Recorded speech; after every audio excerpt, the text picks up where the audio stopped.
¿no?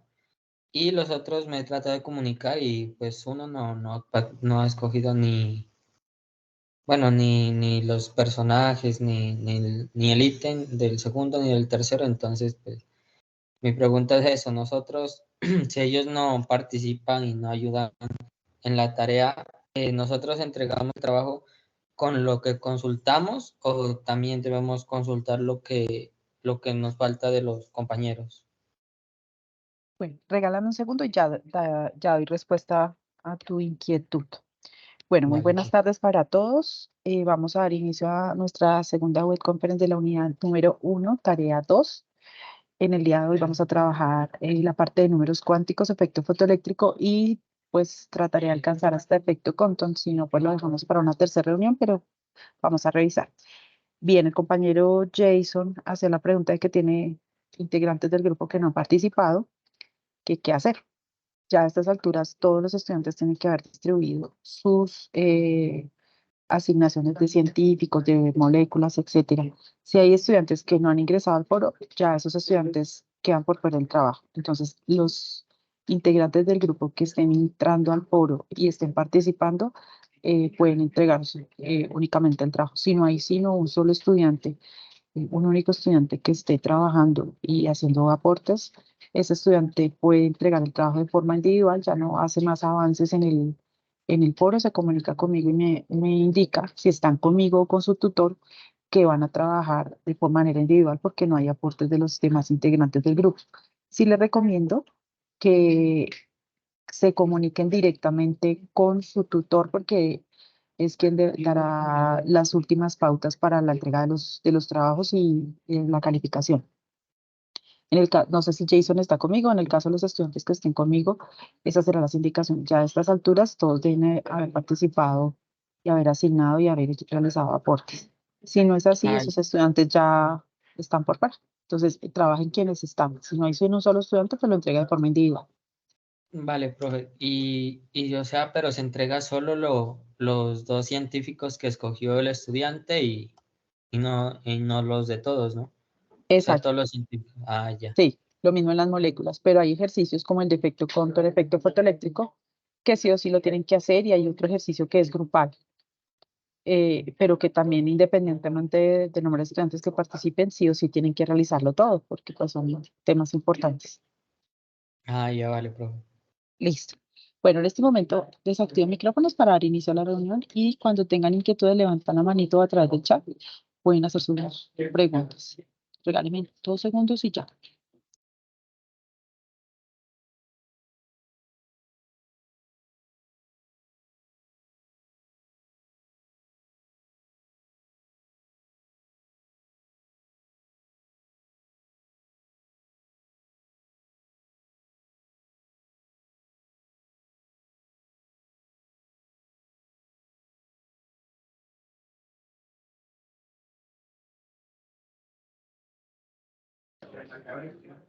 Bueno, chicos, voy a activar un momentico la cámara, pero es que a veces se apaga el micrófono.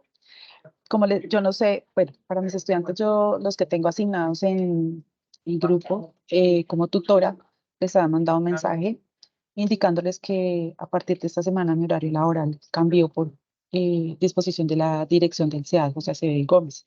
En ese orden de ideas, tengo un horario de 8 a 5, entonces por eso los estoy citando ahora en horas de la tarde y no en horas de la noche, como venía haciendo, porque yo estaba con trabajo en casa en algunos días y esos días los utilizaba para hacer encuentros con ustedes después de las 6 de la tarde.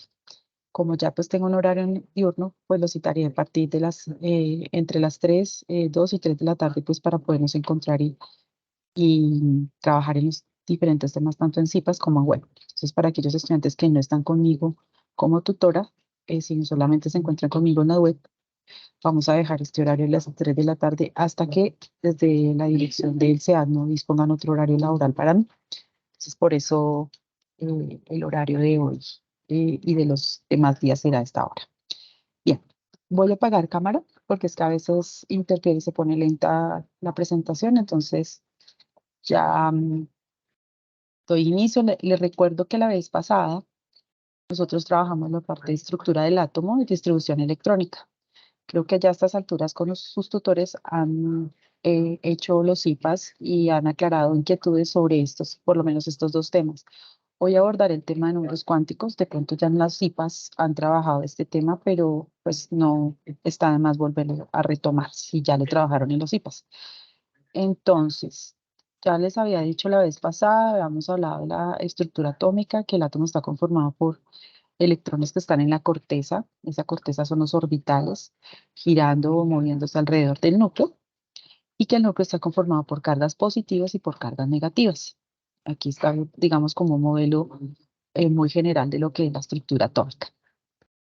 Entonces, esta es la representación, pues para indicar el número de masa atómica, el número atómico, que es la cantidad de protones, eso lo habíamos trabajado la vez pasada, que corresponde al ejercicio número 2 de la tabla 1. También les mostraba el ejercicio de cómo desarrollar eh, y determinar los neutrones para cualquier elemento de cualquier compuesto. Entonces, de los compuestos que ustedes tienen que desglosar los elementos y trabajar por separado: masa atómica, número de neutrones y número de protones o número atómico. Entonces, esta es la notación atómica para cualquier elemento de la tabla periódica, donde está masa atómica en la parte superior izquierda, en la parte inferior el número atómico, que es el mismo número de protones, y el símbolo del elemento. Bien, entonces, ya también habíamos mencionado algo de la parte de configuración electrónica, que estos electrones, esto ya lo vimos, entonces por eso voy avanzando. Los electrones se distribuyen entonces en espacios alrededor del núcleo, que eso les había dicho la última web, y que esos espacios se denominan niveles, y que dentro de esos espacios hay otras subcapas que se le denominan subniveles de energía. Esos se representan con diferentes letras, y que estas letras lo que me está indicando es la cantidad, la forma del orbital y la cantidad de electrones que permite cada subnivel. Que los S, lo máximo de electrones que permiten son 2, los P6, los D10 y los F14. Los elementos que se encuentran dentro de la tabla periódica tienen una distribución electrónica hasta máximo el nivel, el subnivel F, o sea, el nivel número 4, el nivel de energía, digamos, 4, y el subnivel F. Eh, y si llegasen a haber otros elementos que se descubriesen pues con otras características, con más electrones, pues seguirán los G, H, y etcétera. Entonces ese es el diagrama de Moller, que me está indicando cómo se deben hacer el llenado de los orbitales, de ubicación de los electrones en cada orbital o cada subnivel de energía. Bien, esta es la forma de los orbitales. Entonces tenemos los S. Aquí si el 1 es 1, significa que está muy cerca al núcleo y es más pequeño. Y entre más alejado, pues este orbital se va a hacer más grande y siempre será esférico. Mientras que los P tienen esta forma, los de esta. Creo que aquí les incluí otra diapositiva de las formas también, como ustedes la van a encontrar en los textos. Entonces está el S, está el P, está el D, está el F. Em, Esto más adelante lo vamos a ver en la segunda unidad. Eso significa que aquí hay un enlace sencillo y que hay dos átomos que se unieron por el orbital S y formaron un enlace sigma, y se llama esto. O también que se unieron por el orbital P y formaron el enlace P. Pero eso es tema de la siguiente unidad. Entonces, esos son los orbitales atómicos PX, PY, PX, perdón, PY y PZ. Está la ubicación. Digamos, si están todos unidos, pues se vería de esta forma. Aquí máximo permite 2 electrones. Los 2 electrones pueden estar acá o uno en cada extremo, ¿sí? O dos acá y acá desocupado, pero es la región, eso es lo que me está indicando los orbitales, que es la región donde hay mayor probabilidad de encontrar electrones. No los vamos a encontrar acá afuera, no los vamos a encontrar en el centro, sino en esos espacios, que puede estar en el eje Z, en el eje X o en el eje Y. Bien, les indicaba entonces que de acuerdo al diagrama de Hund, esos orbitales se pueden representar como líneas. Estas líneas horizontales están indicando orbitales, para no dibujar todo esto que está acá, porque pues sería muy tedioso para cada elemento, sería terriblemente complejo dibujar esos orbitales. Entonces se representan con líneas o con recuadros, que en cada línea o en cada recuadro se debe dibujar máximo 2 electrones con espines contrarios. Los espines me están indicando el giro del electrón. Si el electrón gira en sentido de las manecillas del reloj, el spin es negativo, se representa con el valor de -1/2. Ese es el valor que tiene el spin. Si gira en sentido contrario a las manecillas del reloj, decimos que tiene spin positivo. Esas son las flechas que aparecen acá. Sentido contrario, spin positivo, +1/2. Y -1/2 para sentido de las manecillas del reloj. Esa es una propiedad que tienen los electrones de girar en torno a su propio eje, un eje, digamos, como imaginario, pero gira en torno a él, o sea, está en constante movimiento. Como no podemos dibujar el giro para cada uno, lo que se hace es representar con flechas. Entonces, las flechas hacia arriba indican que el spin es positivo y las flechas hacia abajo que el spin es negativo. Si ustedes observan, por cada orbital máximo permite 2 electrones y por cada subnivel, pues cambia el número de electrones. Para el subnivel S, ya les decía 2, el P6, el D10 y el F14. Pero por orbital son 2 electrones máximo y ahí esta otra regla o característica: deben tener espines contrarios. De lo contrario, no pueden coexistir, digamos, en el mismo orbital. Ah, aquí tenemos, por ejemplo, la configuración electrónica para el fósforo, donde se tiene, de acuerdo al diagrama de Moller, 1s2, 2s2, 2p6, 3s2 y 3p6. El nivel más alto de energía es el número que acompaña en la parte izquierda a la letra. Este corresponderá al nivel más alto de energía. En este caso, el nivel más alto de energía es el nivel 3, pero el nivel 3 está conformado por los subniveles S y por los subniveles P, y tienen un total de 5 electrones en total. Deben contar todos los que corresponden a ese número. Si estuviera la letra D, tendríamos que contar los electrones de S, los electrones de P y los electrones de D. Entonces, para tenerlo en cuenta.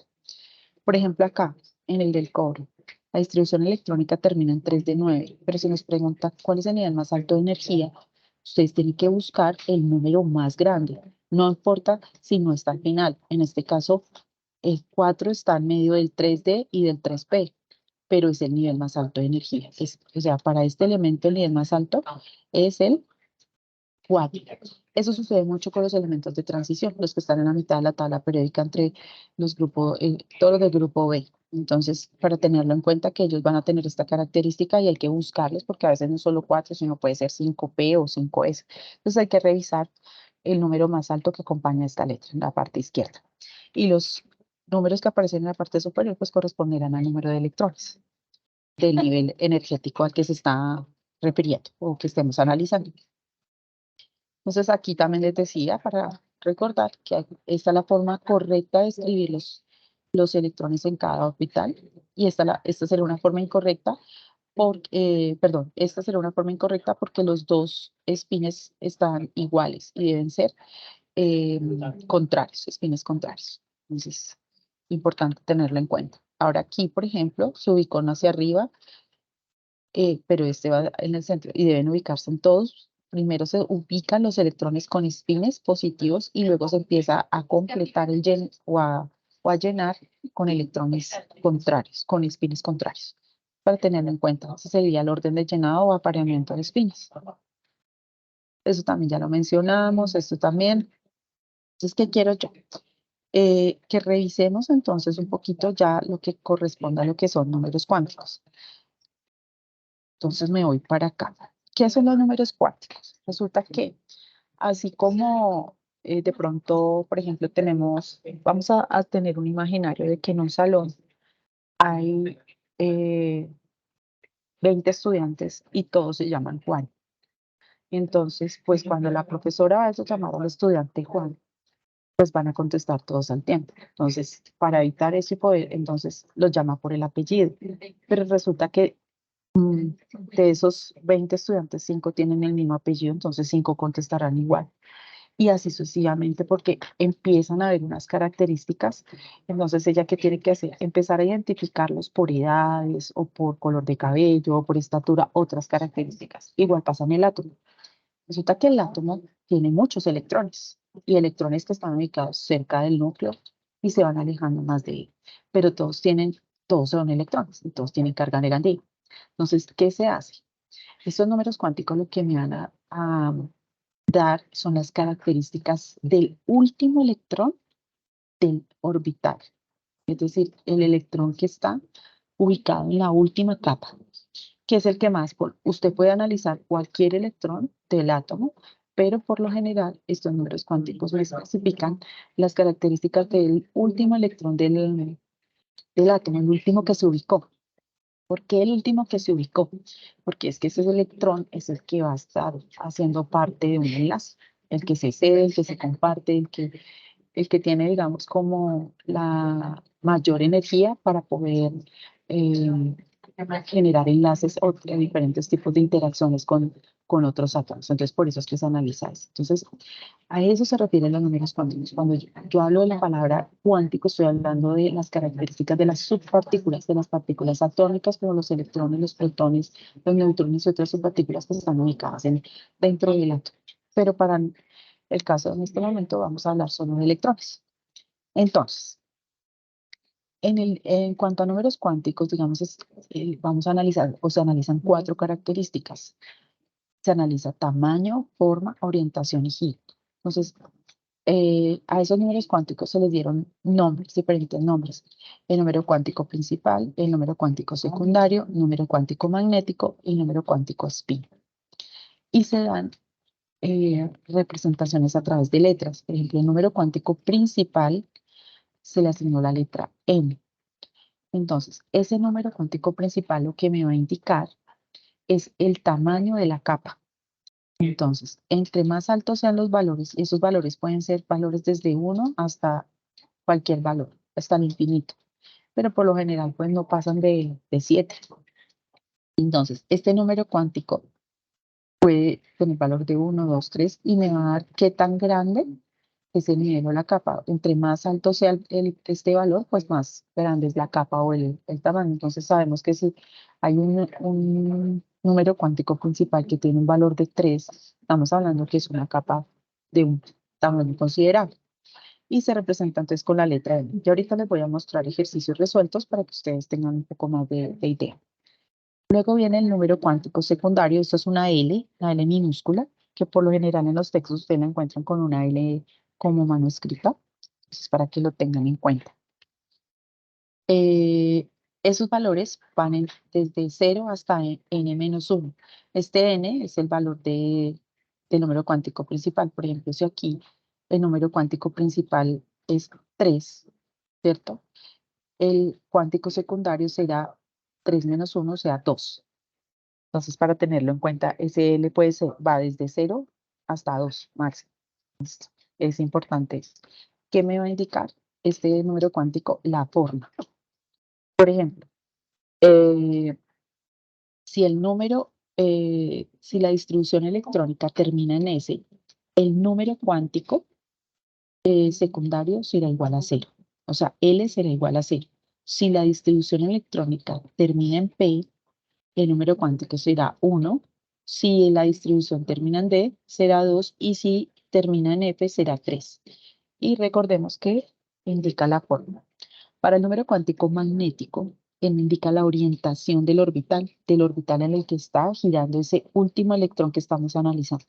Entonces se representa con la letra M y puede tomar valores desde menos L, o sea, desde menos 3, por ejemplo, si estamos analizando uno que termine en F, hasta 3 positivo pasando por el 0. O si L termina en 2, entonces sería menos 2, menos 1, 0, 1 y 2. Entonces, quien define, digamos, desde dónde se empieza es el número cuántico secundario. Y hacemos, digamos, como la recta numérica, desde el negativo de este valor hasta el positivo pasando por 0. Esos serán los orbitales. Y por último tenemos el número cuántico spin, que se representa con la letra S. Y el valor puede ser de menos un medio o de más un medio, positivo o negativo, y me va a indicar el giro del electrón. Es decir, que me va a indicar ese último electrón si tiene spin negativo o spin positivo. Ahora, vamos a revisar un ejemplo. Tenemos, por ejemplo, el flúor, que tiene número atómico Z igual a 9. Entonces, vamos a indicar el número cuántico principal. Este número cuántico principal, como Me dice el tamaño, me va a decir qué tan cerca está el último electrón al núcleo. Es decir, que indica la distancia de los electrones al núcleo. A mayor distancia, mayor número cuántico. Entonces, el número cuántico principal lo determinamos haciendo la distribución electrónica. Como tenemos 9 electrones, hacemos la distribución. 1s2, 2s2 y 2p5. Es decir, tenemos ya los 9 electrones distribuidos.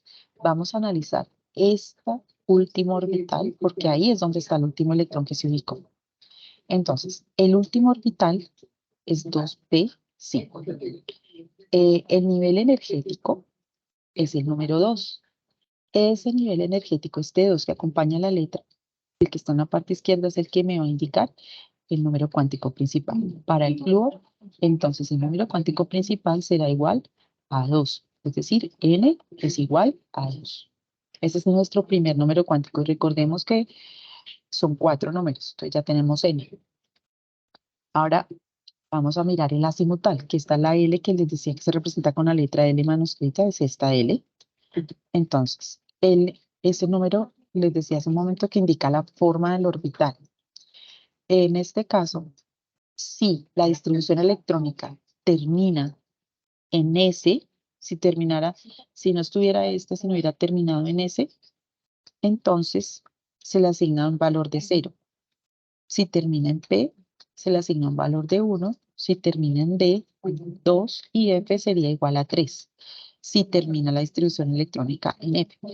Al revisar la distribución electrónica del flúor, podemos observar que termina en P. Significa que nuestro número cuántico azimutal o L será igual a 1. Este es nuestro segundo número cuántico. O sea, 1 me está indicando que los electrones terminaron perdón, que la distribución electrónica terminó en P. Entonces ya tenemos dos números cuánticos. El principal, ¿sí? Que es n igual a 2, y el azimutal, donde L es igual a 1. Ahora vamos con nuestro tercer número cuántico. Entonces, ¿qué se hace? Aquí, por ejemplo, bueno, acá les hice otro ejercicio, les muestro otro ejercicio de determinar el número cuántico y el número azimutal para un elemento que tenga z igual a 12. Entonces, se hace la distribución electrónica normal, 1s2, 2s2, 2p6, 3s2, y aquí lo cerré porque este es el que vamos a analizar, el que queda al final en la cola. Por ejemplo, en el caso, me voy a devolver un momentico. En el caso de este elemento, que era del D, que hace un momento les mostré, ¿cierto? Analizaríamos el D, no importa que el nivel más alto de energía esté en la mitad, se analiza el último sin importar si es el más alto o no es el más alto. Siempre se analiza el que quede al final de la distribución electrónica, para que lo tengan en cuenta. Entonces, en este caso, en este segundo ejemplo, la distribución electrónica terminó en 3s2. Significa que este número que yo encierro en rojo, que resalto con rojo, es el número cuántico principal, es decir, n es igual a 3.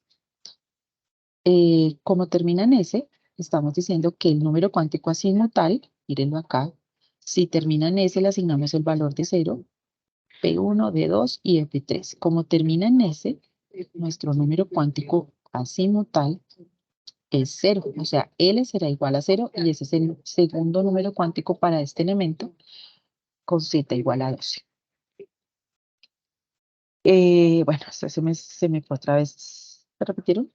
Ok. Entonces, en este orden de ideas vamos a mirar ahora el número cuántico magnético.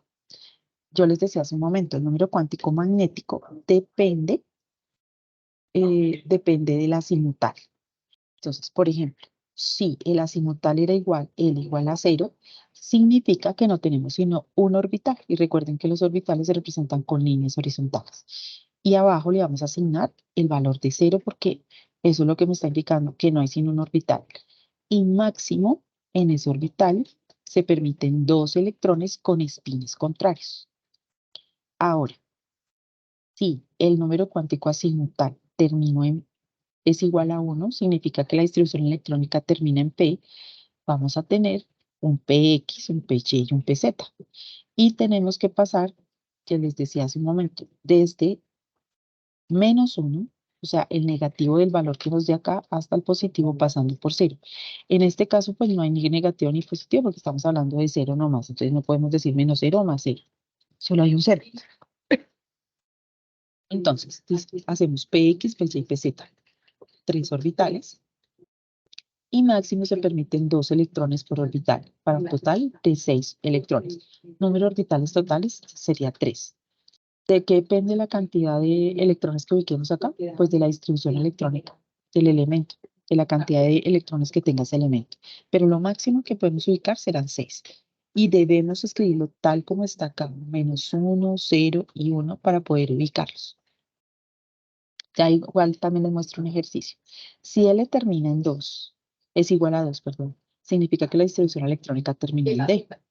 Significa que el número cuántico magnético empieza desde -2, -1, 0, 1 y 2. Esos serían los 5 orbitales que se tienen en total. Y ubicamos los electrones en esos orbitales. Máximo se permiten 10 electrones, como les decía hace un momento. Pues, con espines contrarios, acá tenemos 10 electrones ubicados en total. Ahora, si L es igual a 3, entonces empezamos desde -3 hasta 3 positivo pasando por el 0. -3, -2, -1, 0, 1, 2 y 3. Y en cada orbital se permitirá al máximo 2 electrones. Para un total de 10. En total vamos, de 14, perdón. En total tenemos 7 orbitales. Entonces, en ese orden de idea vamos a mirar. Bueno, el último número es el spin magnético que me va a indicar el giro del electrón, que les decía hace un momento. Si gira en sentido contrario a las manecillas del reloj, es positivo. Si gira en sentido de las manecillas del reloj, decimos que es -1/2, y este es el número que se le asigna.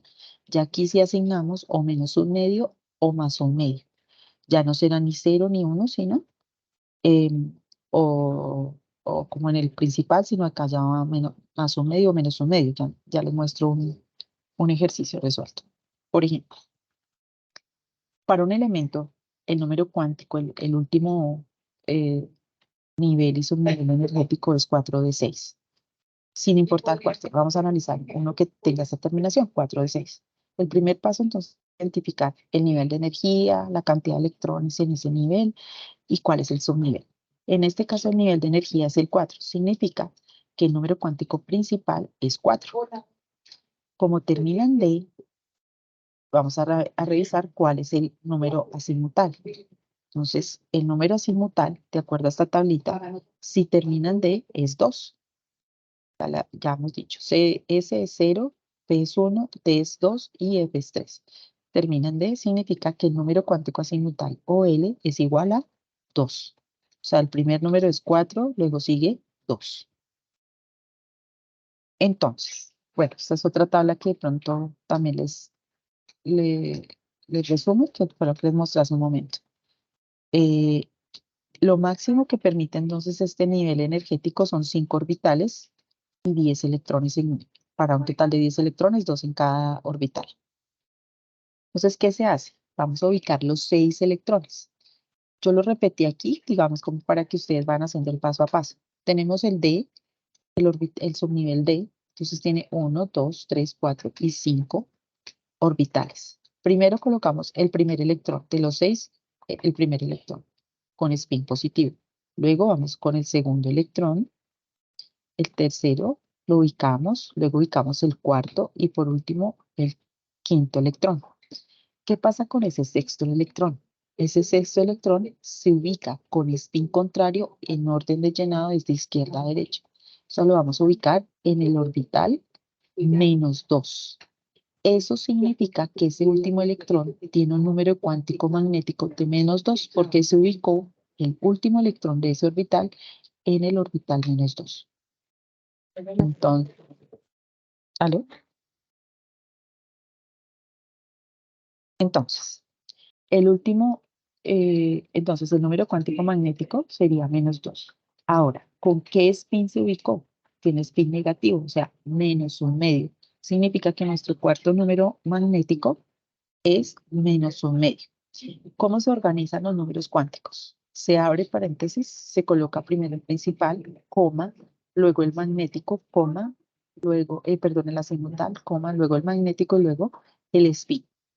Entonces, en ese orden de ideas, por ejemplo, tendríamos, aquí no lo copié, pero para este elemento sería 4, 2, menos 2 y menos 1 medio. Aquí tengo, por ejemplo, este, que es el del cloro, tiene Z igual a 17. Hacemos la distribución electrónica y miramos este último orbital y nivel energético. Entonces, el número cuántico principal sería 3, porque miren el número que acompaña aquí en la parte izquierda la letra. Entonces, n será igual a 3, ese es el número cuántico principal. Como termina en P, el número cuántico azimutal es igual a 1. Ese es nuestro número cuántico azimutal. Y lo vamos escribiendo acá en el paréntesis. Entonces, abrimos paréntesis 3, coma, el siguiente número es 1, y vamos a ubicar los 5 electrones en los orbitales de ese nivel. Entonces tenemos, como es 1 el azimutal, tenemos que dibujar desde -1 hasta 1 los orbitales o asignar esos números, -1, 0 y 1, es decir que tenemos 3 orbitales. Y en cada orbital vamos a ubicar primero los electrones con espines positivos. ¿Cuántos tenemos para ubicar? 5. Entonces ubicamos 1, 2, 3. ¿Cuántos nos quedan por ubicar? 2. Sería con spin contrario, sería 4 y 5. Y analizamos este último electrón ubicado. Entonces, el último electrón está con spin negativo, es decir, -1 medio. Es decir, que el cuarto número cayó en el orbital 0. Entonces, este es nuestro tercer número magnético, que es el número cuántico magnético. Como cayó en 0, entonces le asignamos el valor de 0. Separamos por coma y miramos con qué spin está. Si es un spin positivo o negativo. Como tiene spin negativo, asignamos el valor de -1 medio. Entonces, ya tienen, ahora sí, si tienen alguna pregunta, por favor, levantan la manita o escriben a través del chat y ya les doy la opción. Ah, tiene el micrófono habilitado. Para que, por favor, cualquier inquietud, Silibardo, adelante. Muy buenas tardes. Tengo con lo de la configuración electrónica. Hay veces que le queda a uno, por ejemplo, el 4 no de final, sino en mitad. Y no lo puede uno reacomodar o hay que dejarlo como quedó. Hay que dejarlo como quedó y solo vas a analizar el que sigue. Entonces, por ejemplo, que eso era lo que les mostraba hace un momento en esta distribución electrónica. Ya les muestro, ya les muestro. Mire que este que les muestro quedó una mitad. Se me perdió, mírelo. Este 4 no quedó al final, quedó una mitad. Si te piden el número cuántico, lo vas a analizar es el de acá. Solamente estos electrones de acá, porque esos son los últimos que se acomodaron. Entonces vamos a mirar el último que se acomodó en este punto, en este subnivel Ah, listo, energético. muchísimas gracias. Listo. Sí, o sea, se deja como sale en la Sí, configuración, no hay que ¿cómo hacerle sale? nada. Nada, ¿cómo está? ¿Quién? Gracias, Libardo. Tania, adelante. Buenas tardes, profe. O Buenas sea, tardes. para, digamos, la guía, solo se hace el número cuántico para el último electrón. Es que yo lo hice o sea, para todos los electrones Uy, de la última distribución. no, eso te queda mucha información, solo es para el Ujú. último, solo para el último. Uy, no, se O llena esa sea, borro tabla con las mucho. otras y ya. Sí, solo dejas lo Listo. último. O sea, van a tener solo 4 valores reportados entre paréntesis, como les indico acá, separado por comas, porque eso es ya por regla normativa de UPAC. Mira, como están acá. El N, L, M y S, todo separado por comas. O sea que en esa tabla solo van a tener esto. Ahora, donde dice representación gráfica de acuerdo a Hunt, ahí ustedes tienen, entonces ahí sí utilizan los orbitales con las flechitas. ¿Listo? ¿Sí es claro también? Sí, profe. Ok. Vale, gracias. Bueno, con gusto, Juan Pablo.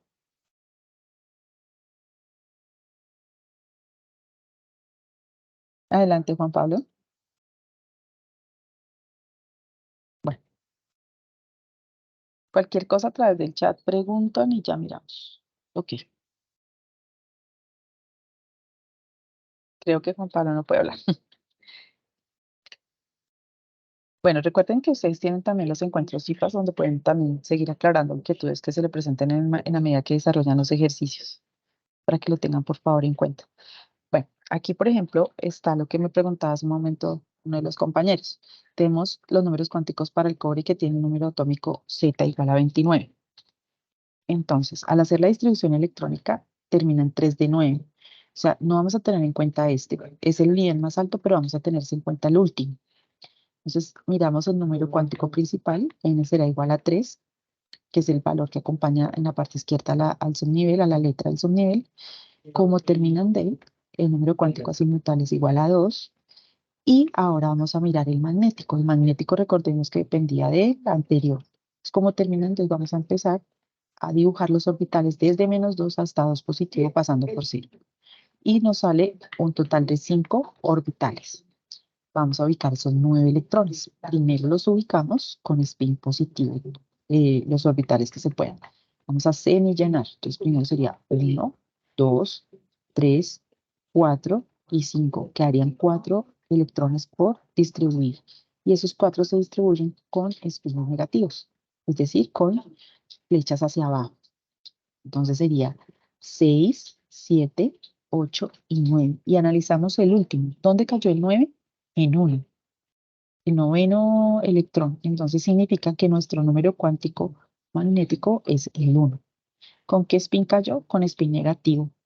Entonces, coma, le asignamos el valor de -1 y ya. Esa sería la representación del número cuántico, de los números cuánticos para ese elemento.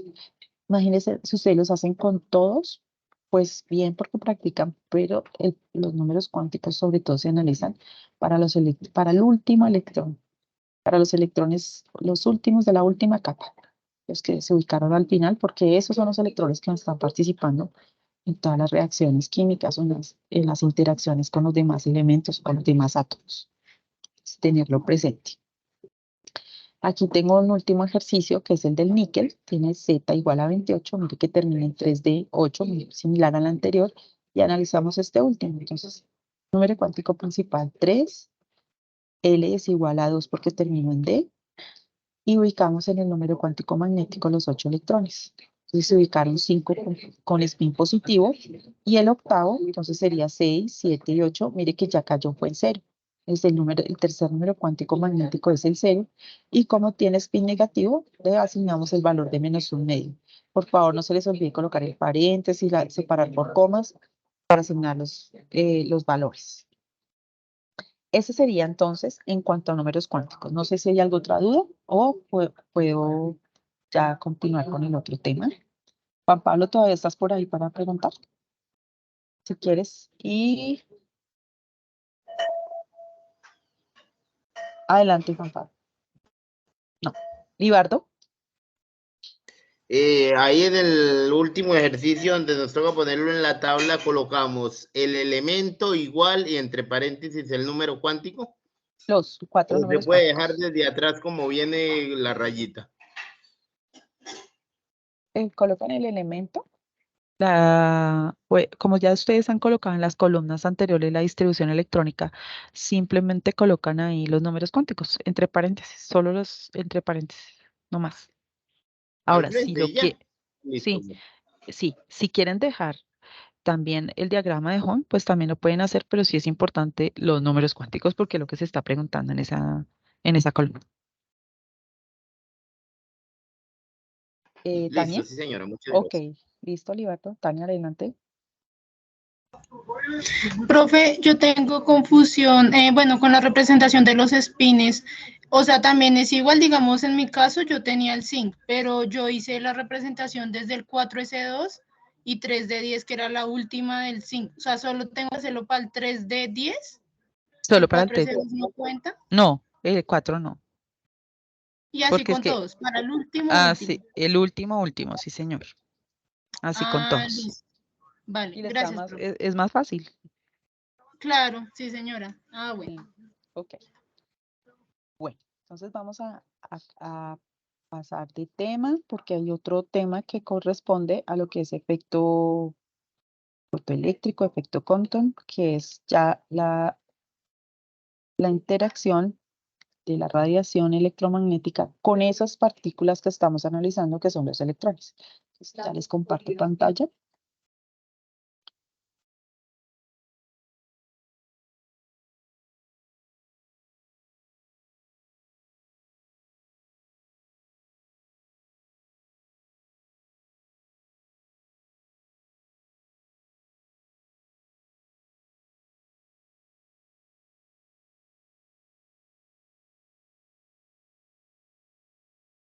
Estaba hablando con el micrófono cerrado, chicos. Ok, entonces, les estaba diciendo hace un momento. Resulta que la radiación electromagnética tiene la particularidad de reaccionar con la materia, pero especialmente, particularmente con los electrones que están haciendo parte de los átomos de la materia. Entonces, se generan una serie de interacciones y de fenómenos que se conocen como fenómenos cuánticos, y eso es lo que vamos a analizar en esta temática. Cómo es que interactúa y cómo se origina muchos fenómenos. Y yo creo que hoy en día ustedes han escuchado mucho hablar de la parte cuántica. La parte cuántica se refiere a todos esos fenómenos subatómicos que se están generando en la materia y que antiguamente no se analizaban. Antiguamente se analizaba era lo macroscópico. Hoy en día estamos mirando el comportamiento de la materia, tiene que ver con la parte micro, subatómica. Entonces, vamos a revisar antes de entrar, digamos, como en la temática, conceptos básicos o necesarios para abordar el tema y entenderlo un poco más. Vamos a revisar conceptos básicos, principios de teoría cuántica, algo muy general, porque cuando hablamos de teoría cuántica estamos hablando de muchas ecuaciones, conceptos, etcétera, pero aquí vamos a desglosar en algo muy sencillo y básico para que puedan entender las demás temáticas. Y ahí vamos a ver entonces una aplicación que es de la teoría cuántica, que es el efecto Compton, perdón, el efecto fotoeléctrico, luego el efecto Compton y finalmente terminamos con radiación de cuerpo negro. Si nos va bien, pues alcanzamos hasta efecto fotoeléctrico y dejamos estas dos para para el otro encuentro. Que no se preocupen, que ya es un poco más sencillo. ¿Qué conceptos básicos necesitamos? Como les estaba hablando, la radiación electromagnética interactúa, la radiación, los rayos provenientes, por ejemplo, de la energía del sol, de emisiones, por ejemplo, de lámparas de tungsteno, de bombillas, en fin, esa radiación tiene que interactuar con la materia y esa interacción genera unos ciertos comportamientos y fenómenos. Entonces, ¿qué es lo que sucede con esa radiación? Por ejemplo, la radiación que proviene del sol nos dice, provienen muchos rayos de diferentes longitudes de onda. Siempre nos hablan eso, dicen de los rayos ultravioleta porque es que son dañinos para la salud, pero a veces uno no entiende, pero ¿por qué son dañinos? Resulta que la radiación proviene del sol, viaja en forma de ondas. Esta es una onda, estas que les estoy presentando acá son ondas. ¿Cuál es la diferencia entre los muchos tipos de radiaciones que provienen del sol? La distancia que existe entre una cresta y otra cresta, o entre un valle y otro valle. A eso se le conoce con el nombre de longitud de onda. Entonces, la longitud de onda es eso, la distancia que está entre una cresta y otra cresta. Entre más, hay un micrófono abierto, entre más corta sea esta distancia, la radiación tiene más alto poder de penetración a las células. Por eso la radiación ultravioleta es tan dañina, porque estas ondas son tan pequeñitas, esta distancia, esta longitud, que fácilmente penetran las células y pueden ingresar hasta el núcleo, modificando el ADN. Imagínense que es la información genética de las células de los seres humanos. Entonces, causa daño porque puede generar cáncer, por eso se generan los cáncer de piel y metástasis y el cáncer, diferentes tipos de cáncer por esa interacción. Por eso cuando vamos, por ejemplo, a tomarnos una radiografía, nos colocan a veces chalecos o a las mujeres embarazadas se procura que no entren a hacerse este tipo de radiografías porque eso puede alterar la formación de el bebé, porque va a cambiar la genética y va a cambiar, alterar el ADN, la molécula en sí, porque la puede romper. Entonces, esas interacciones, estas longitudes de onda, estas distancias, tienen que ver mucho entonces con las características y los fenómenos que se presentan donde la longitud, donde la radiación electromagnética participa. Aquí, cuando hablamos, esta ecuación se refiere, que les estoy mostrando acá, a longitud de onda, que es esta letra lambda, se representa con esta letra griega, frecuencia y velocidad de la luz. O sea que la velocidad de la luz está directamente relacionada con la frecuencia y con la longitud de onda. Entonces, aquí, por ejemplo, tenemos una onda donde se representa una cresta y ese es el valle. Y la distancia que hay entre una cresta y otra es la longitud de onda. Ahora, esa onda va a pasar, digamos, fijamos un punto. Ella pasa muchas veces por un punto. La misma onda puede pasar muchas veces por un punto. Entonces, el número de veces que pasa la onda por ese punto que se ha fijado se le conoce como frecuencia. Se representa con la letra V o a veces con la letra nu. Lo mismo, la velocidad de la luz o de la onda se representa con la letra U y es igual a la longitud de onda por la frecuencia. Entonces, esa velocidad tiene que ver, entre más corta sea esta distancia, más velocidad tiene la onda y más número de veces va a pasar por un punto. Y lo contrario, entre más ancha sea esta onda, pues más lento va a pasar y menos veces pasa por el mismo punto en un tiempo definido. Entonces, eso es lo que se conoce como frecuencia. Ahora, esta C, cuando ustedes la encuentren y la van a encontrar en los ejercicios, se refiere a la velocidad de la luz. La velocidad de la luz tiene una relación directamente proporcional con la longitud de onda y con la frecuencia. Lambda, que es esta letra griega, me representa la unidad, me representa esa distancia de longitud de onda y se puede medir en unidades lineales como los metros, como los nanómetros, como los centímetros y una que de pronto no les puse acá, pero está en el ejercicio como picómetros. Picómetros que se representa con con las letras P minúscula y M minúscula, es una unidad de la distancia entre una onda y otra onda. Ahora también tenemos los nanómetros. Un nanómetro, aquí les estoy escribiendo las equivalencias, equivale a 1 por 10 a la menos 9 metros. O sea, estamos hablando de 9 ceros antes del 1. O sea, es una distancia muy pequeña. Los astron, pues, equivale un astron a 1 por 10 a la menos 8 centímetros. Es una distancia también muy pequeñita. Y un centímetro será igual, entonces, a 1 por 10 a la 8 angstrom.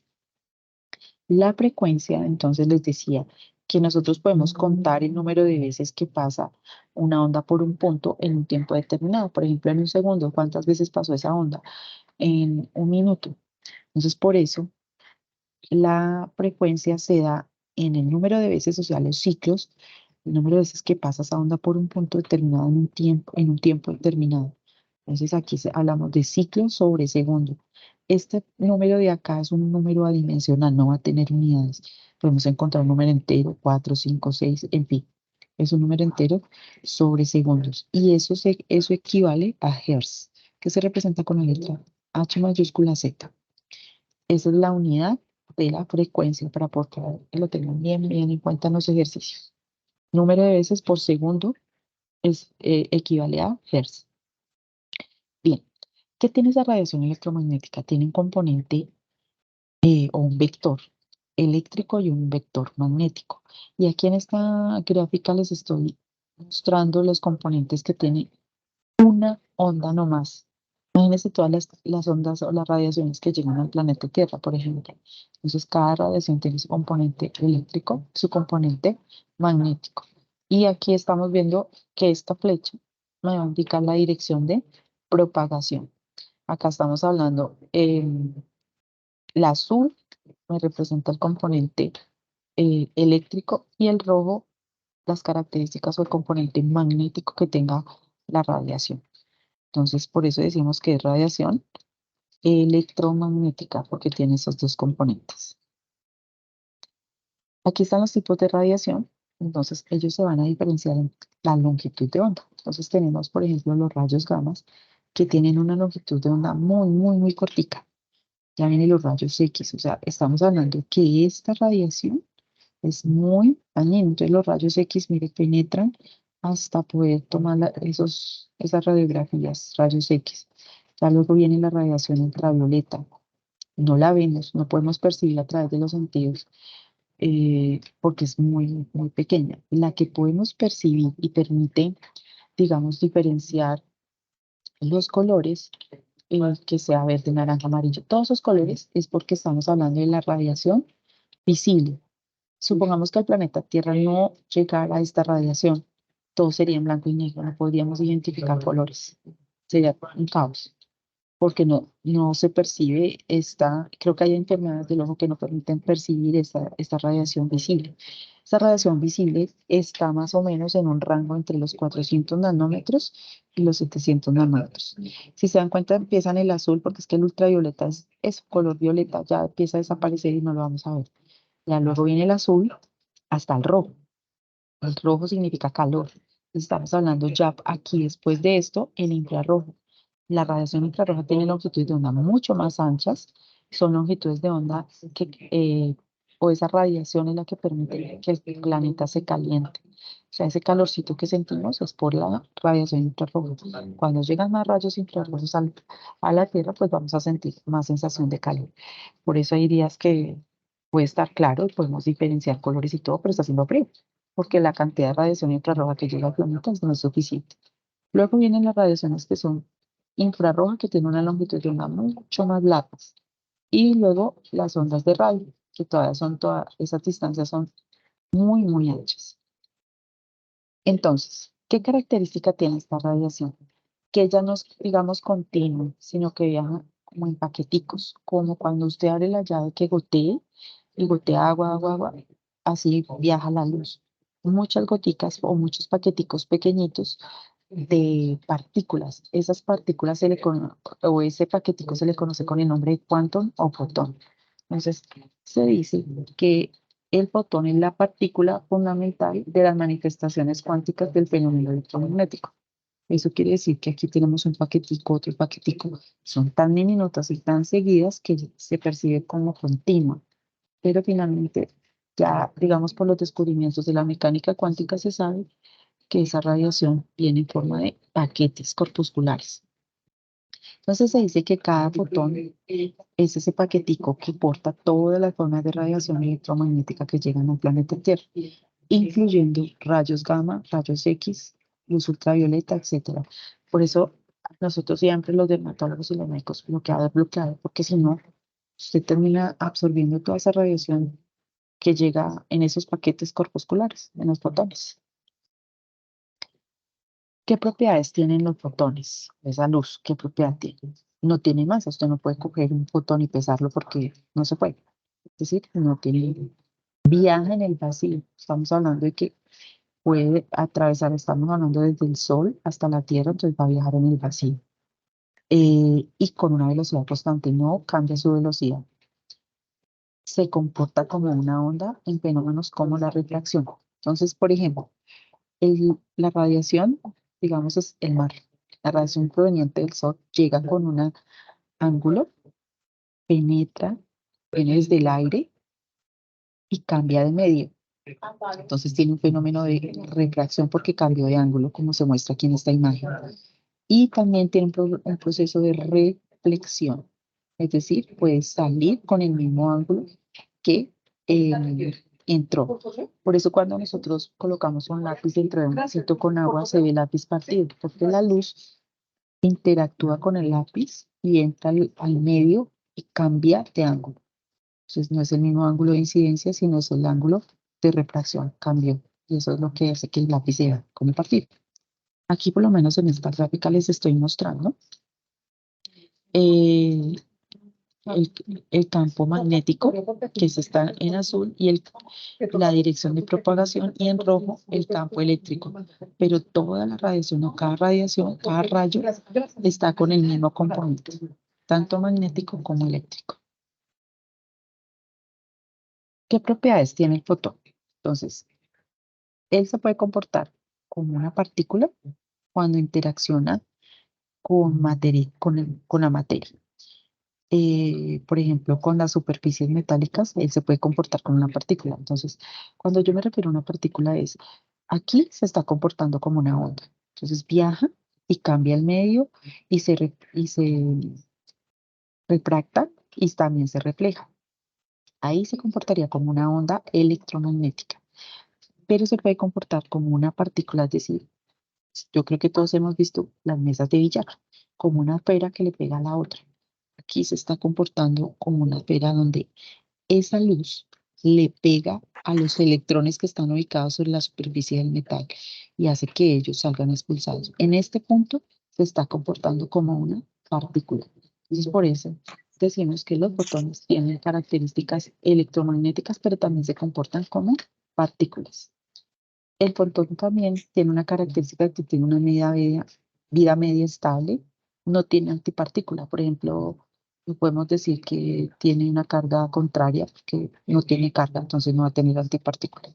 Tiene carga, eh, col- tiene carga eléctrica de coloración nula.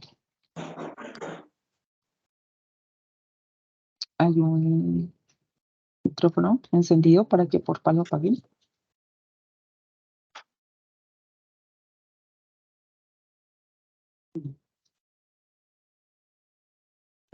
Ya les pensé que les haga. Listo. Entonces, ¿qué otra cosa sucede? La radiación puede participar en fenómenos de absorción. Entonces, por ejemplo, hay sustancias que absorben radiación, es decir, absorben fotones. Entonces, esos fotones se pueden emitir en muchos procesos naturales, por ejemplo, las luciérnagas, en mucho material vegetal que está en la superficie, en el fondo del mar, también absorbe radiación durante el día y durante la noche la emite. Entonces, todos esos fenómenos son emisión de fotones, pero también previamente hay una absorción de fotones. Mm, Esos fenómenos tienen que ver, por ejemplo, con la aceleración de partículas, de transiciones eléctricas en transiciones moleculares. Y un ejemplo típico es la fluorescencia y la fosforescencia. Por ejemplo, en la fluorescencia, el material fluorescente absorbe energía y inmediatamente la proyecta en forma de iluminación. Entonces, se dice, o la definición es que es un tipo de fotoluminiscencia donde cualquier cantidad de luz que es absorbida también es emitida. ¿Por qué? Porque el material absorbe radiación, es decir, esos electrones que están haciendo parte del material, sobre todo los del último nivel de energía, los que estamos analizando de esos fenómenos, de esos números cuánticos, esos son los que están participando en estos fenómenos. Ellos llegan y absorben la radiación y empiezan a ganar energía cinética. Ya de por sí están al borde del átomo, digamos, lejos del núcleo, ya tienen una energía cinética. Pero una vez ganan o interactúan con la radiación, pues ellos se van a acelerar mucho más. Y cuando se aceleran, ellos llegan a un estado de excitación muy alta. Entonces, para bajar esa excitación, ellos empiezan a bajar de nivel energético y en la medida que cambian de orbital, ellos empiezan a emitir luz y eso es lo que se conoce como fluorescencia. Esos son fenómenos que se hacen en cuestión de millonésimas de segundo. O sea, el ojo humano no lo va a percibir, lo vamos a ver como una fluorescencia constante, pero a nivel cuántico sí está sucediendo ese fenómeno. Electrones que absorben energía, ganan energía cinética, se excitan y para volver a un estado basal, emiten esa radiación, esa energía que ganaron en forma de luz. Y es lo que vemos por lo menos en esas fiestas donde pasan esas varitas. O sea, cuando vayan a una fiesta ya saben qué es lo que le está pasando a esas varitas que a veces regalan y para hacer esas fiestas donde ponen estas varitas con luces de diferentes colores. Entonces aquí, por ejemplo, esa es una aplicación de la fluorescencia. Existen otros procesos que es la fosforescencia. Es otro fenómeno de absorción de la radiación. ¿Qué sucede? Las algas, algunas plantas y algunos animalitos durante el día ellos absorben radiación, la almacenan y en la noche empiezan poco a poco a emitir esa radiación. Entonces, por eso se ven como bombillitos esas luciérnagas porque están haciendo un proceso de fosforescencia. O algunos materiales, por lo menos cuando eh, en las carreteras, cuando se iluminan ¿cómo se llama eso? Las señales de tránsito y algunas sí, las señales de carretera tienen ese fenómeno. Rápidamente absorben la radiación que se decide desde las bombillas de un auto y empiezan a emitirla y pues se pueden ver. Si no hay una fuente de luz, pues no se van a ver. Eso es, digamos, como las características en general de los fotones. Entonces, ¿quiénes empezaron a analizar esta interacción la materia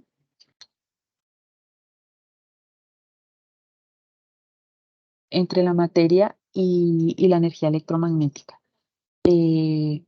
Los físicos y los químicos, sobre todo los físicos, empezaron a ver cómo era esa interacción. Entonces, ellos empezaron a revisar que esas partículas que eran las que conformaban las moléculas,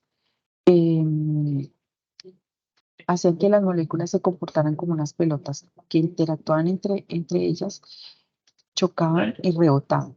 Entonces, eso lo afirmó la teoría clásica, esa teoría que empezó el estudio, el análisis del comportamiento ya microscópico, porque recordemos que antes se analizaba el comportamiento de la materia, las mezclas, etcétera, pero a nivel microscópico, a nivel de subpartículas, no se ha trabajado, solo empieza a trabajar la teoría clásica. Entonces, ellos empiezan, perdón, la teoría cuántica. La teoría clásica solo explica entonces fenómenos macroscópicos, pero no da como las características de esas interacciones a nivel subatómico. No era capaz, por ejemplo, de explicar las fuerzas que mantenían unidos los átomos. O sea, no se sabía cómo era que estaban unidos esos átomos, simplemente eh, se sabía que estaban enlazados, pero no cómo. ¿Qué hace? En la física entonces clásica, esta teoría clásica asume que los átomos y las moléculas emitían o absorbían cualquier cantidad arbitraria de energía radiante. Significa que si se calentaba un objeto, ese objeto iba a irradiar esa misma energía, pero infinitamente. O sea, no iba a fin. Todo el tiempo iba a estar emitiendo la radiación, cosa que después contradijo la teoría cuántica. Entonces, ellos que afirman que todos los sólidos que se calentasen, por ejemplo, un pedazo de metal, iban a emitir esa radiación electromagnética en todas las longitudes de onda, desde la gamma hasta la de ondas de radio, por ejemplo. Entonces, la luz roja que se emitía, por ejemplo, desde el calentador o una luz blanca que emitía una lámpara, esa radiación lo hacían todas las longitudes de onda. Y eso es incorrecto porque ya sabemos que no emite ni ultravioleta, ni infrarrojo, ni radios microondas, que simplemente va a emitir visible y radiaciones en el infrarrojo. Ya a finales del siglo XIX empiezan a mostrarse que la cantidad de energía que emite un cuerpo que es calentado eh, a cierta temperatura depende de la longitud de onda. Entonces ya empiezan a acercarse un poco más, pero dejan afuera muchas explicaciones de ese comportamiento de los materiales. Entonces, se surgieron dos teorías. La primera explicaba que cómo la longitud, o sea, que esos cuerpos emitían radiación a longitudes de onda larga, pero no eran capaces de explicar cómo eran capaces esos cuerpos a longitudes de onda corta también emitir radiación. Y surgió una segunda teoría que podía explicar cómo los cuerpos a longitudes de onda corta emitían radiación, pero no eran capaces de dar una explicación. Entonces, a cómo también, cuando se hacían someter a longitudes de onda larga, también eran capaces esos cuerpos de emitir radiación. O sea que ahí ese comportamiento, digamos, subatómico no fue capaz la teoría clásica de explicar. Entonces surge posteriormente lo que se conoce hoy en día como teoría cuántica o de la mecánica cuántica. Esta mecánica cuántica es un área de la física donde se estudia principalmente todos los elementos que conforman el átomo. Entonces, electrones y todo lo microscópico, todas las interacciones a nivel micro. Pero esas interacciones tienen que ver con la interacción con la radiación electromagnética y otras fuerzas que se generen, pero principalmente eso. Entonces, cómo los átomos, cómo los electrones, cómo las moléculas interaccionan con la radiación electromagnética. Quien empieza a analizar y da aproximación que hoy es en día el fundamento de la mecánica cuántica, Max Planck, es el padre de la teoría cuántica. Yo no sé si ustedes, yo les mencionaba la vez pasada la película de Oppenheimer. Oppenheimer no lo mencionan ahí, a pesar de que hablan de la cuántica, no mencionan a Oppenheimer porque él era nazi, estaba muy a favor de Hitler, entonces a nivel de los demás países lo excluyen, pero él se acercó y se le considera el padre de la teoría cuántica. Si ustedes ven Oppenheimer, no lo mencionan para nada en esa película.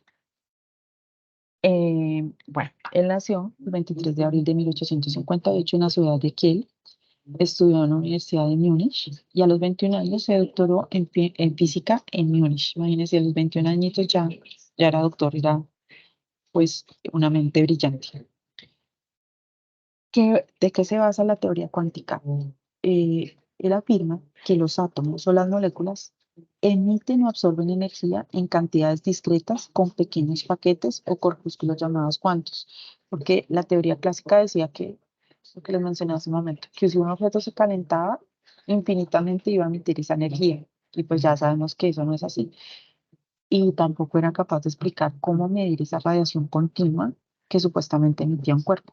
Mientras que Planck afirma que ya hay unos paquetes, que es lo que le mencionaba, lo que son los fotones, que es lo que conforma la radiación. Entonces, una molécula, un átomo que absorbe esos paquetes, esos fotones, va a emitir o va a absorber cantidades discretas de esos paquetes llamados cuantos o fotones. Entonces, ¿qué es un cuanto? Es la mínima cantidad de energía que se puede emitir o absorber en forma de radiación electromagnética. Eso es lo menos que, la mínima que puede darse.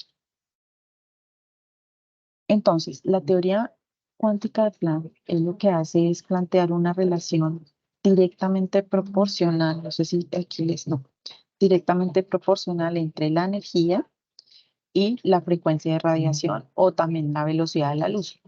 Y para poder hacer esa relación de proporcionalidad o de relación directa, él propone una constante, que se le conoce con el nombre de la constante de Planck. Entonces, el que dice que la radiación electromagnética será igual a la constante de Planck, que es un valor numérico que es igual a 6,63 por 10 a la menos 34 joules por segundo. Mire que cuando se habla de energía, y usted lo van a ver en los ejercicios, siempre se va a hablar de joules. En este caso trabajamos con joules, pero también se puede trabajar en otra unidad con hercios. Los ejercicios que planteamos aquí pues trabajenlos en joules porque la mayoría de veces se plantea la constante en términos de joules por segundo. Entonces, para que lo tengan en cuenta. Entonces, él dice que la energía de un cuanto de luz será igual a la constante de Planck multiplicada por la frecuencia de la radiación. Recordemos que la frecuencia tiene que ver con la velocidad de la luz sobre la longitud de onda.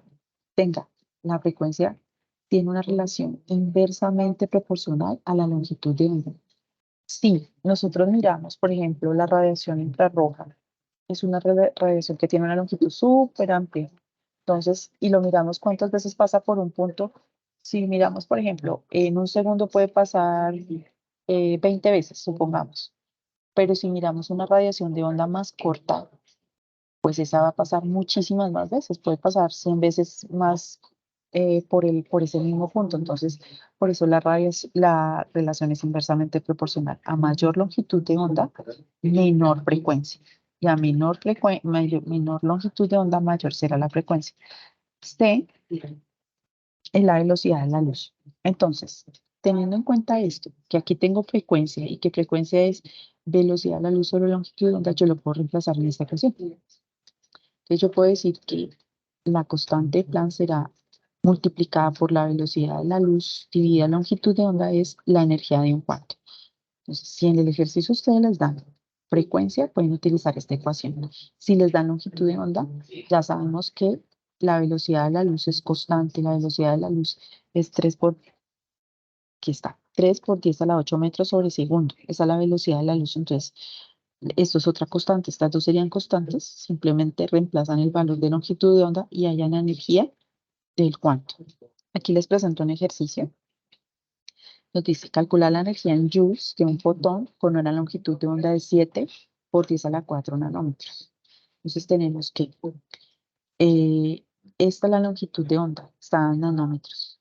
Entonces la constante de Planck será 6,63 por 10 a la menos 34 joules, se representa con la J por segundo. Estas son las unidades de la constante de Planck, multiplicada por la velocidad de la luz. 3 por 10 a la 8 metros sobre segundo. Si tienen ahí, están tomando apuntes, tengan en cuenta estos valores porque esos son constantes, esto no va a cambiar en los ejercicios. Dividido en la longitud de onda, 7 por 10 a la 4 nanómetros. Resulta que miren acá, esto está dado en metros, esto en joules, esto en segundos, esto en segundos. La energía siempre se va a dar solo en joules. No podemos tener ni segundos ni metros por ningún lado. Entonces yo tengo que cancelar estos nanómetros, pero no tengo con qué cancelarlos. Entonces lo que hago es pasarlo a metros y digo, un nanómetro es 1 por 10 a la menos 9 metros. Cancelo y ya eso me queda en metros. Como la respuesta de abajo me queda en metros, yo la puedo cancelar con lo de acá con metros. Y estos segundos que están aquí dividiendo, los cancelo con los de la constante de Planck y la unidad que me queda resultante son joules. A veces en los ejercicios se complican es por el manejo de unidades porque se les olvida cómo cancelar o se les olvida hacer la conversión, por ejemplo, de nanómetros a metros.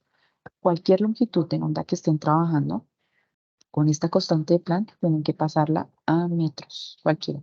Así les den picómetros, así les den nanómetros, así les den centímetros, todo lo van a pasar a metros. Entonces, por eso hace un momento les mostraba las unidades de equivalencia, las equivalencias de los nanómetros a metros. Bien, entonces, Planck aporta lo que es el valor de la constante de Planck.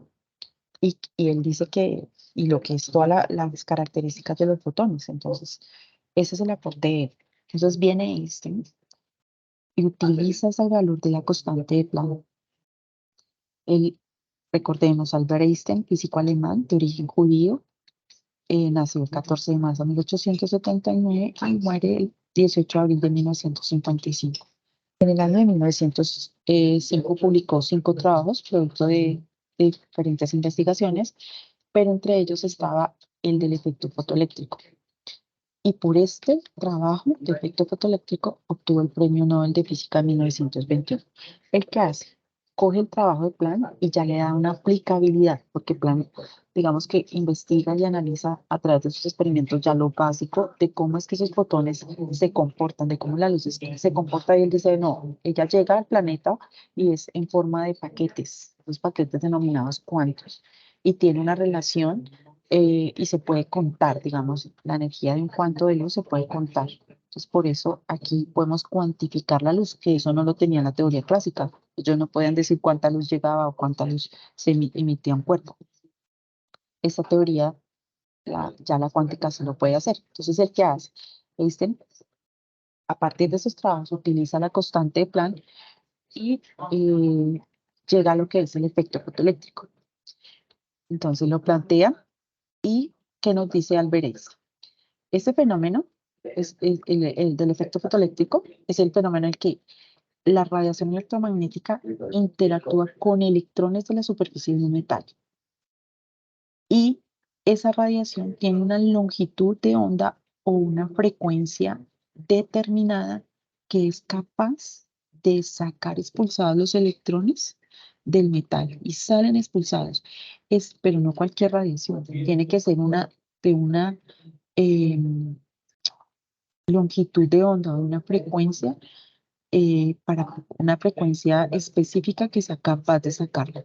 Esa frecuencia específica se conoce como frecuencia umbral.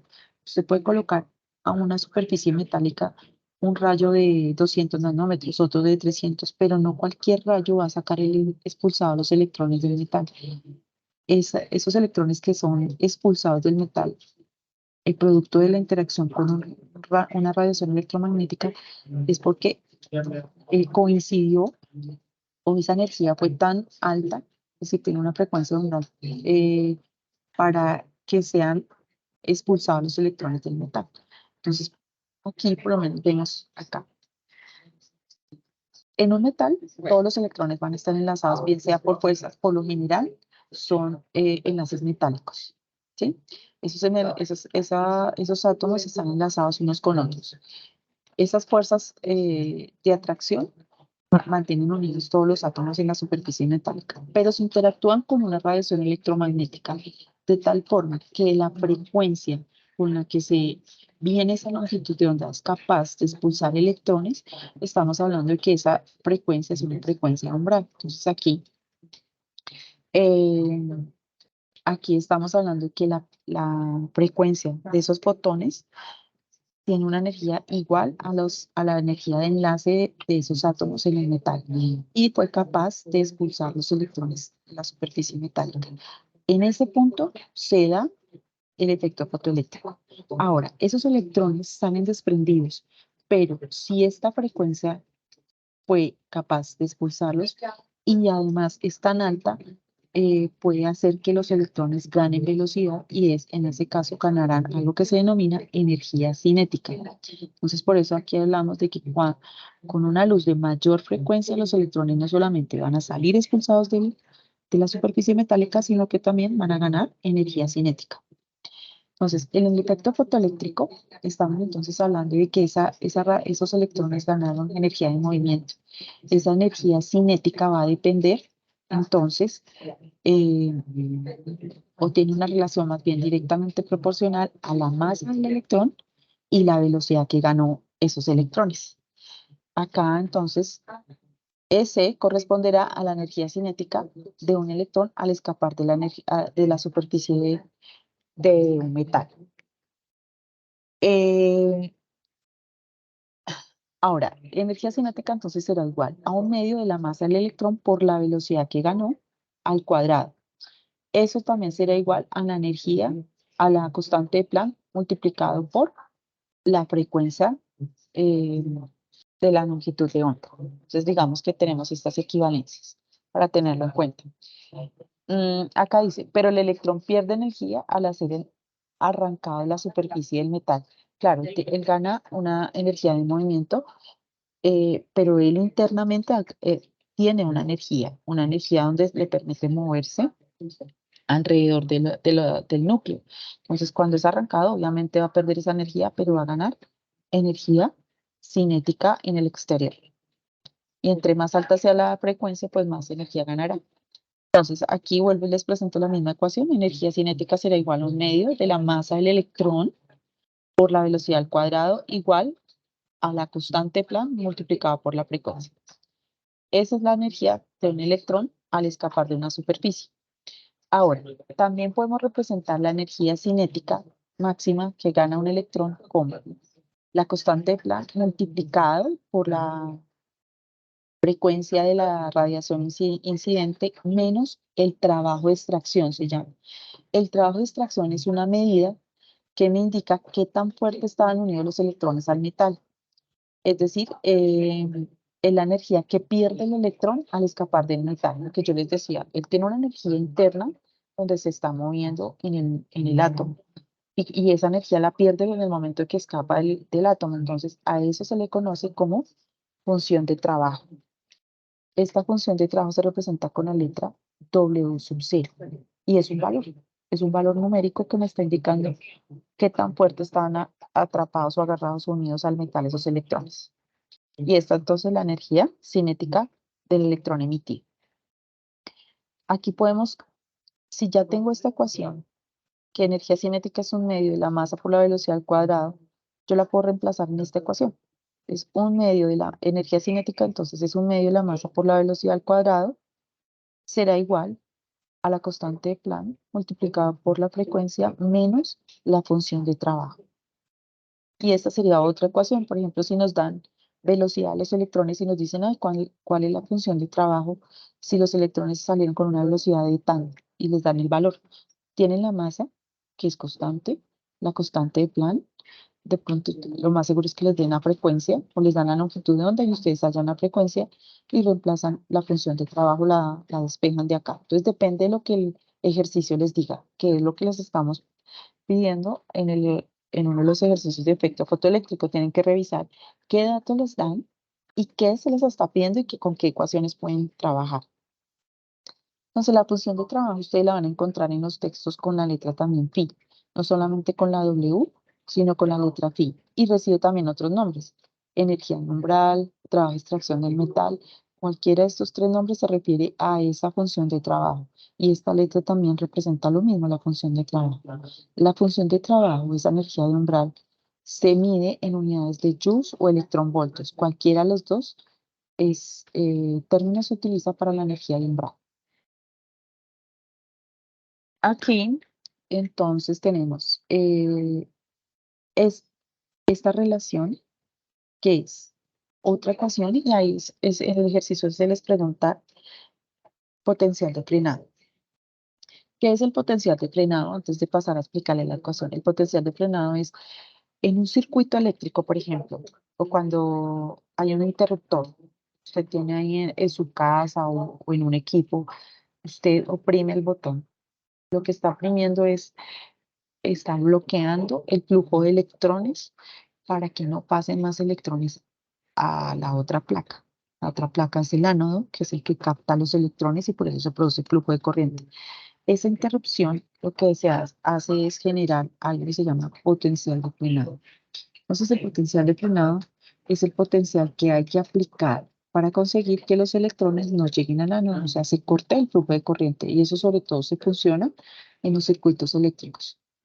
Entonces, el potencial de frenado está relacionado con la energía del fotón. Entonces, la energía del fotón es constante de Planck por la frecuencia del fotón.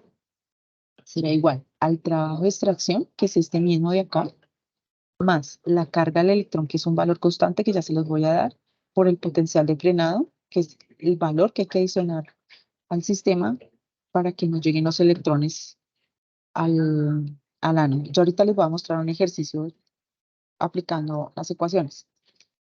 Entonces, esto es la frecuencia de umbral y este es el trabajo de extracción. Mire que ya aquí relacionan el trabajo de extracción con constante de Planck y la frecuencia de umbral. Por si les dan solo frecuencia de umbral, ya tienen la constante y ahí hallan el trabajo.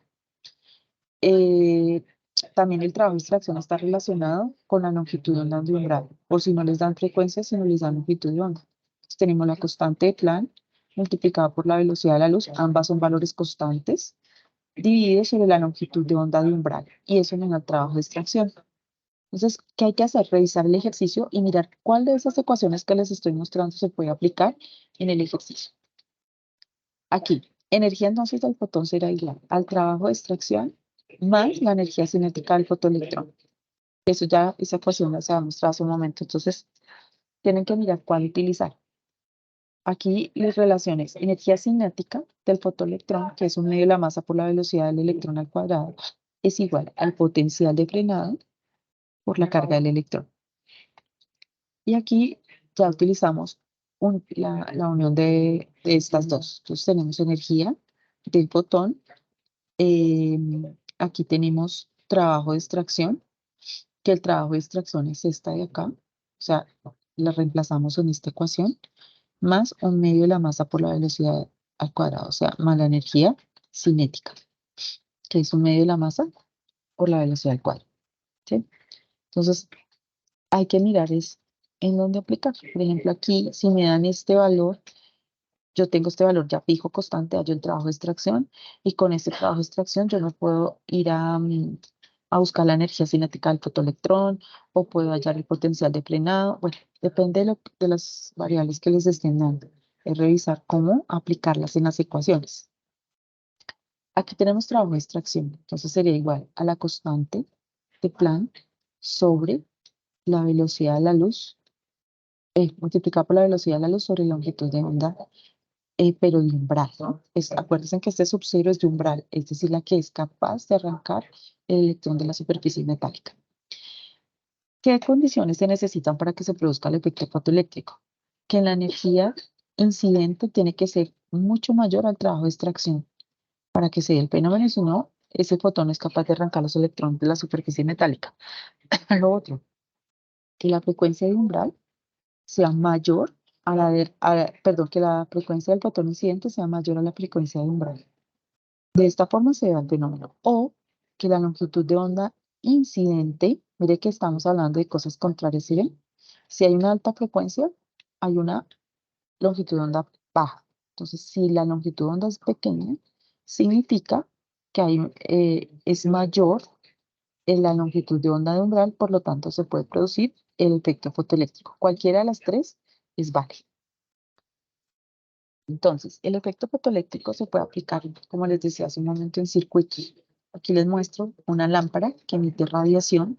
Tenemos el cátodo, una placa metálica, y empiezan a emitirse electrones, y el ánodo empieza a recibir esos electrones y empieza a generarse un flujo de corriente que finalmente se puede medir, y ese flujo de corrientes hace que la lámpara pues se prenda, se genere energía luminosa. Entonces hay un detector que es ese galvanómetro y hace que se contabilice, digamos, la cantidad de radiación o de corriente más bien que se está produciendo.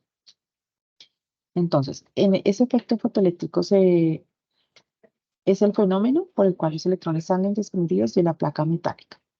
La magnitud y la velocidad de los electrones desprendidos de la placa metálica depende de la frecuencia de la radiación incidente. Entre más alta sea, más electrones salen desprendidos y con mayor velocidad. La emisión de los electrones se realiza inmediatamente después de que esa radiación interactúe con la placa. Eso es instantáneo. Entonces, ¿dónde vamos a ver esos fenómenos? Esas aplicaciones. En cámaras fotográficas se aplica el efecto fotoeléctrico. En diodos fotosensibles de células fotovoltaicas, que eso lo trabajan mucho los ingenieros electrónicos. En electroscopios o electrómeros, eso también cuando se hacen circuitos. También se trabaja el efecto fotoeléctrico porque es a base de la interacción de la radiación electromagnética con esos electrones. Cuando nosotros entramos a estos supermercados, que la puerta se abre automáticamente porque aquí tienen unas fotoceldas.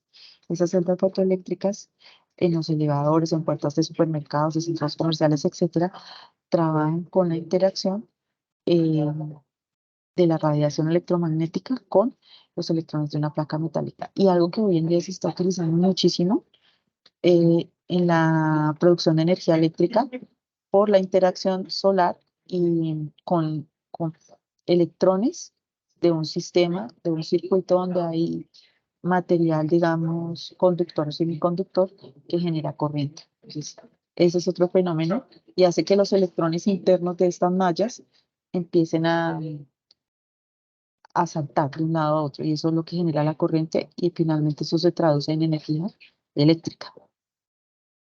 Entonces, digamos que para terminar, el efecto fotoeléctrico es el proceso mediante el cual los electrones salen desprendidos de un material. Puede ser por calor, por absorción de radiación o por la radiación o por emisión o radiación emitida del material. Si es por calor, los electrones que se desprenden se les conoce como termoelectrones y se le da el nombre de electrones evaporados. Si es por absorción de radiación, es porque hay una interacción de la energía electromagnética con los electrones del material. Ahora, en los electrones evaporados, un ejemplo de aplicación, la emisión es válvulas electrónicas que se utilizan en el comercio en muchos equipos hoy en día. Entonces se utilizan este tipo de válvulas. Ahora, el efecto fotoeléctrico también se puede caracterizar porque se requiere para que se produzca se requiere una frecuencia mínima o umbral de radiación electromagnética que interactúe con los electrones y salgan esos electrones desprendidos. Y esos electrones desprendidos se conocen como fotoelectrones. Ahora, por más alta que pueda ser la intensidad de la radiación, si no tiene una buena cantidad o una energía de umbral, no se va a producir el fenómeno del efecto fotoeléctrico. Entonces se requiere una frecuencia de umbral. Ahora, también el efecto fotoeléctrico se caracteriza por aumento en la emisión electrónica cuando se incrementa la intensidad sobre la superficie de un metal. Digamos que es como un mapa de zoom. ¿Qué tienen que tener en cuenta? Aquí estas ecuaciones y las unidades, para que lo tengan por favor presente. Estas ecuaciones van a depender de las variables que ustedes les den el ejercicio. Entonces, es bueno que tengan el listado de las ecuaciones y usted mire qué es lo que el ejercicio le está pidiendo. Creo que ahí se les pide potencial de frenado, pero antes de hallar el potencial de frenado, usted tiene que hallar el trabajo de extracción. Pero el trabajo de extracción usted lo puede hallar, por ejemplo, si le dan energía cinética. Entonces, si ya tiene la constante de Planck, tiene de pronto la longitud de onda, puede hallar la frecuencia, porque recordemos que frecuencia es, frecuencia es velocidad de la luz, que es 3 por 10 a la 8 metros sobre segundo, sobre longitud de onda. Entonces, depende, el desarrollo de los ejercicios depende de las variables, de los datos que usted tenga para hallar el potencial, los datos que le pidan en el laboratorio, en el ejercicio. Bien, yo sé que he hablado mucho, de pronto ya muchos de ustedes están cansaditos, pero pues escucho preguntas si tienen inquietudes.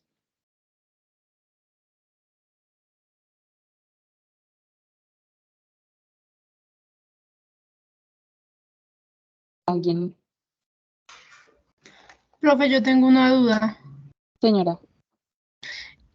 Sí, en el primer ejercicio nos piden el trabajo de extracción y nos están dando la velocidad, pero dice una radiación de 1.5 miómetros, no sé, ese valor no sé a cuál corresponde en las ecuaciones que nos piden. Micrómetros. Ese. Micrómetros. Espérame, regálame un segundito acá. Voy a hacer algo. Listo. Bien, esos son micrómetros. Entonces, lo que ustedes tienen que hallar es la equivalencia de micrómetros a metros. No sé si de pronto alguien ya tiene ese dato, ese valor.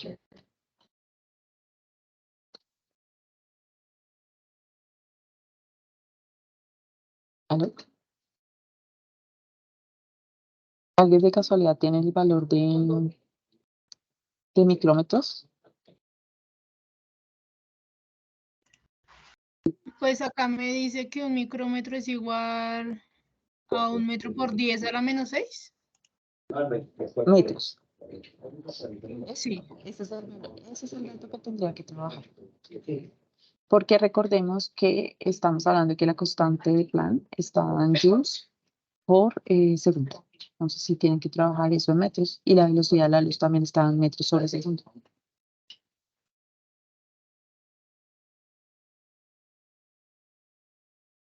Entonces, aquí en esta ecuación he mostrado yo siempre, mire que aquí la constante de Planck, joules por segundo, trabajen entonces, velocidad de la luz es un valor constante, está en metros sobre segundo.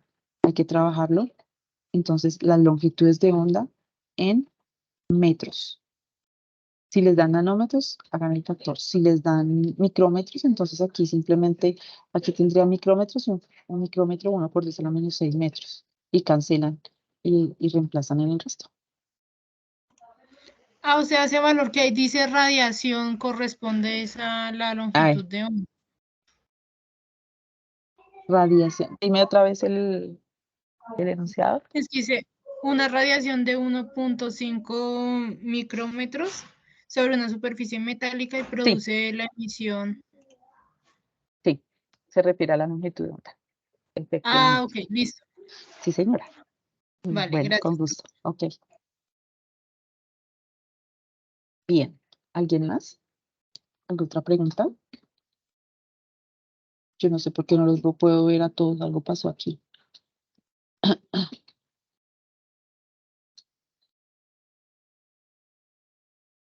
¿Algo otra inquietud?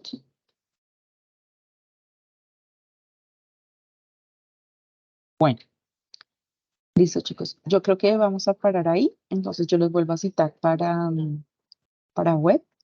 Y terminamos de hablar de efecto Compton y efecto irradiación de cuerpo negro, que son los dos temas que quedan pendientes. Entonces, pues igual ustedes tienen encuentro con sus tutores, ahí pueden trabajar los ejercicios, vamos a hacer aclarar inquietudes de pronto más puntuales. Que aquí pues yo trato de explicarles, pero yo sé que de pronto hay muchas cosas que quedan con dudas, entonces aprovechen esos espacios de citas y correo del curso y, bueno, y el chat de Teams para que pregunten. Les agradezco infinitamente la asistencia, la participación y pues les deseo un feliz resto de día.